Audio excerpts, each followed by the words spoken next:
grandchildren. My father-in-law was an old-fashioned, courtly gentleman, a handsome widower, and a doting grandfather. I adored him, as did nearly every widow and spinster in Finch.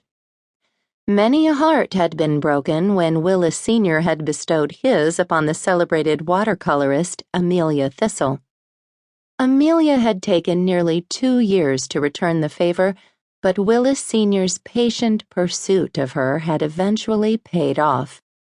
He had proposed, she had accepted, and the date of the wedding had been set. Bill was delighted by the match. He looked forward to being his father's best man as eagerly as I looked forward to being Amelia's matron of honor.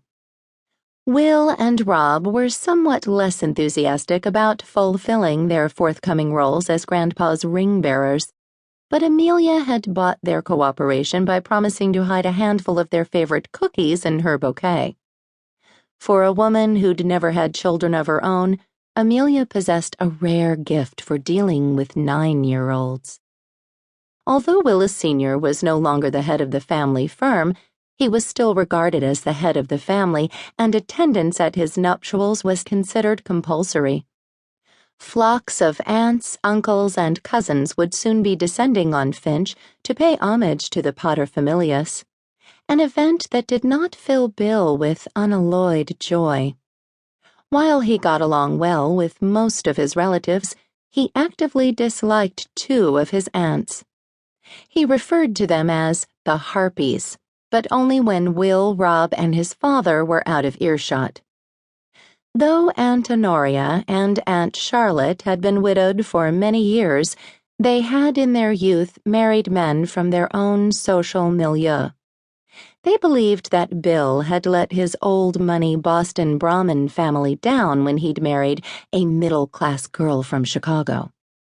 Had they been openly hostile to me, Willis Sr. would have come down on them like a ton of bricks, so they disguised their disdain with artful expressions of concern for me, the unfortunate outsider.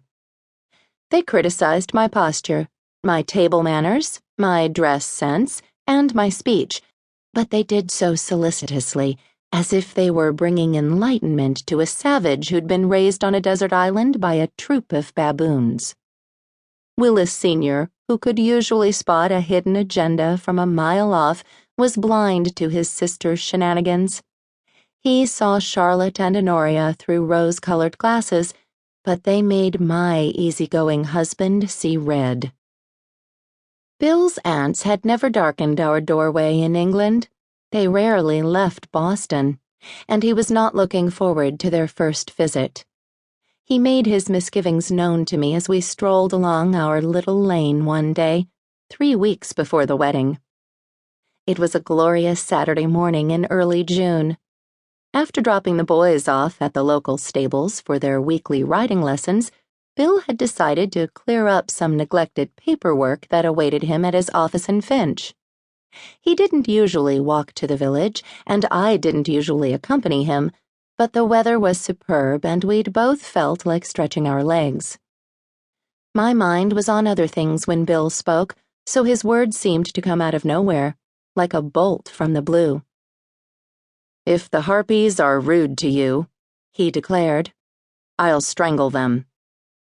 "I should hope so," I said lightly, but one glance at my husband's thunderous expression told me that he was not in the mood for levity. "What brought your aunts to mind?" "A phone call from Father," he replied. "Honoria and Charlotte will be arriving at Fairworth House on Monday." "Monday?" I said, my heart sinking. "Why so soon?"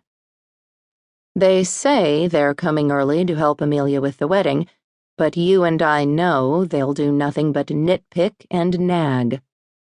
Bill laughed bitterly. "I wouldn't put it past them to spend the next 3 weeks trying to talk Father out of marrying Amelia." "Fat chance," I said scornfully. "An artist in the family," said Bill, mimicking Honoria's penetrating nasal drawl. "What on earth were you thinking, William? We could understand it if she dabbled."